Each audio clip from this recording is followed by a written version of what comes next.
တကားတစ်ချက်ကိုပိတ်လိုက်ရင်လုံခြုံသွားပြီကိုပိုင်ကဘာလေးတဲ့ရောက်သွားပြီလို့လေကျမတို့အားလုံးရေးပြီးရအပြင်ယူဆတက်ကြတယ်ပေါ့နော်ဟုတ်တယ်ဗျာအပြင်ကဆူညံတန်တွေ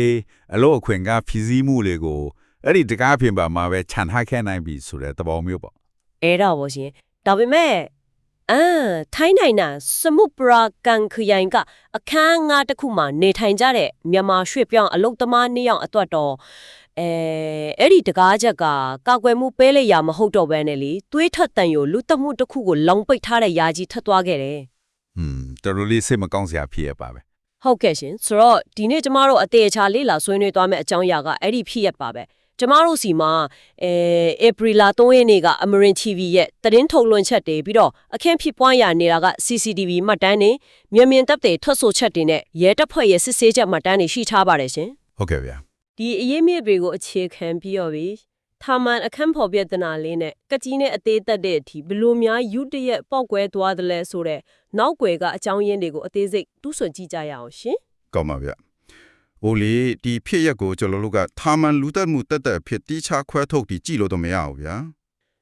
ဘလို့မျိုးလဲရှင်ဆိုလိုလာကဖိဘနိုင်ငံတစ်ခုမှာတွားပြီးအလုတ်လုတ်ကိုင်းနေကြတဲ့ရွှေပြောင်းလုတ်သားတွေရဲ့နေ့စဉ်ဖြတ်တန်းနေရတဲ့ဘဝအခြေအနေတွေနေရာထိုင်ခင်းကျင့်ကြံမှုတွေကိုနော်အဲ့ဒီငနီစင်မျောလင်းမထားတဲ့အကြမ်းဖက်မှုတွေဘလို့ရုတ်တရက်ပောက်ကွဲထွက်လာနိုင်တယ်လဲဆိုတဲ့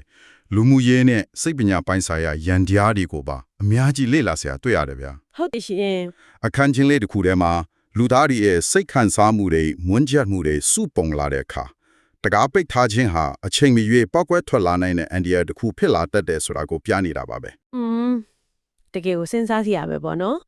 ကဲဒါဆိုရင်ကျမတို့အခင်းထပ်ပွားခဲ့တဲ့ Pujoxmin Brian Lang ကအစောတစ်ခုရဲ့ CCTV မှတ်တမ်းတွေကိုရင်ဆုံးပြန်ကြည့်ရအောင်ရှင်ဟုတ်ကဲ့